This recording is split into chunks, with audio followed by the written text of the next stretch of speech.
1 Reis, capítulo 17.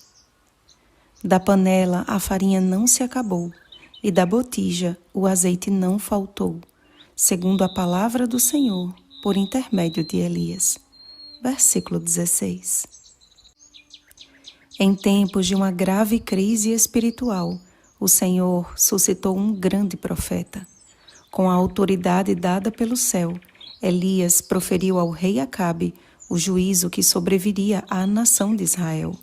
E durante 3 anos e meio, Israel foi afligida por uma terrível seca que afetou inclusive outras nações da terra.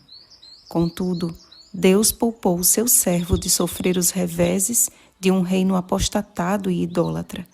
Foi no deserto que Elias provou da bondade e do cuidado de Deus de forma mais concreta, bebendo a água do ribeiro e comendo o alimento que os corvos lhe serviam. Acabe havia ultrapassado os limites da paciência divina e levou todo Israel a pecar e a se corromper com os costumes e práticas pagãs.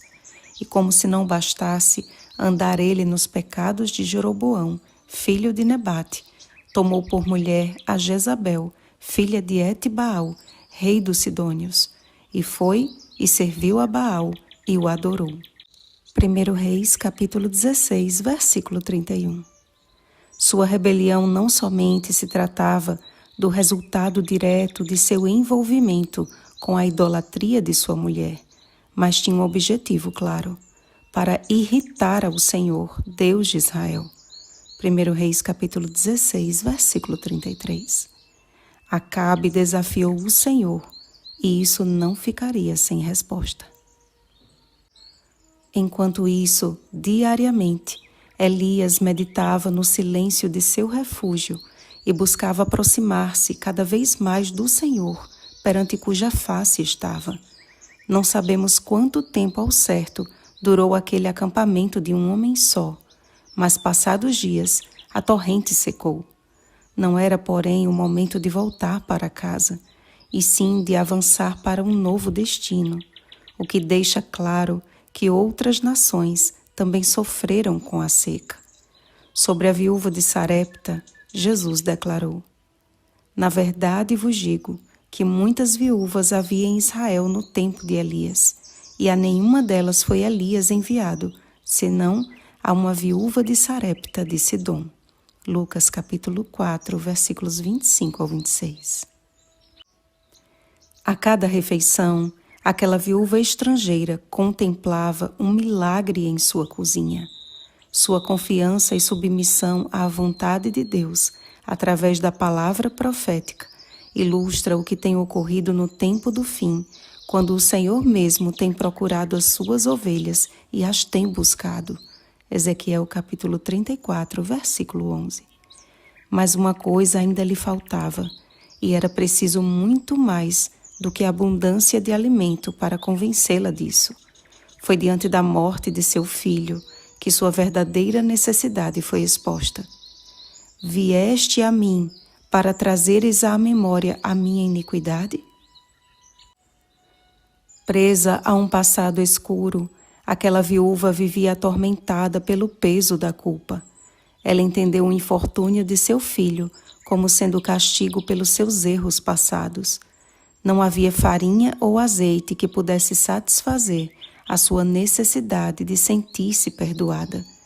Mas ao ver a rubra face do menino, que antes padecia gélido sobre o seu leito, seu coração foi preenchido com a paz que só o Senhor pode dar, reconhecendo ser Elias um homem de Deus e atalaia da verdade.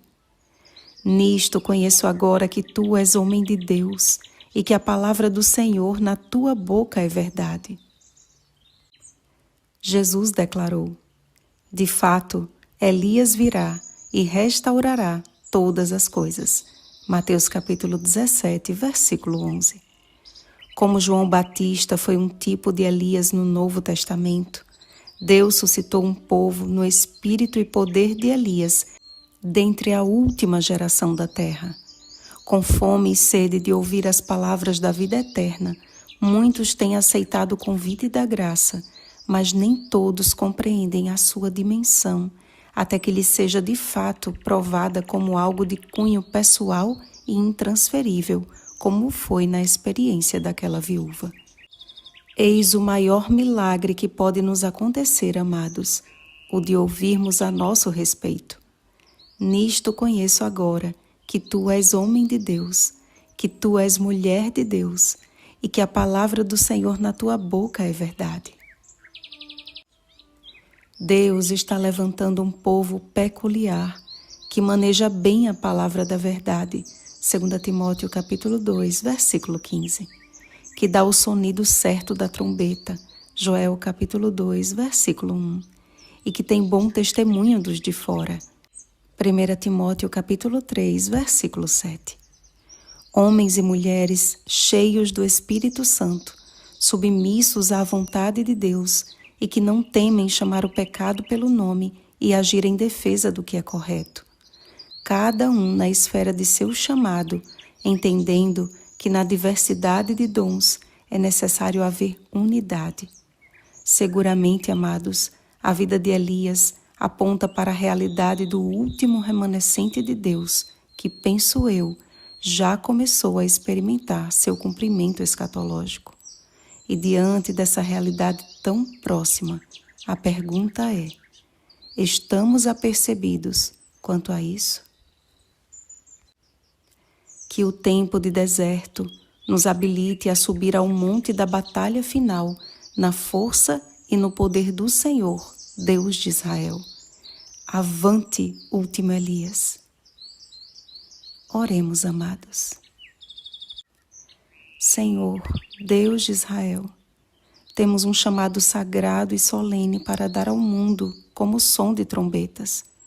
O teu evangelho eterno precisa ser pregado a todos, e esta nossa missão só pode ser bem-sucedida e só poderá atingir o seu cumprimento final se estivermos cheios do Espírito. Por isso, Pai, clamamos a Ti que nos encha do Espírito Santo e nos habilite a viver neste mundo com os pés na terra, mas com os olhos no céu. Em nome de Cristo Jesus. Amém. Vigiemos e oremos. Bom dia, Elias dos últimos dias.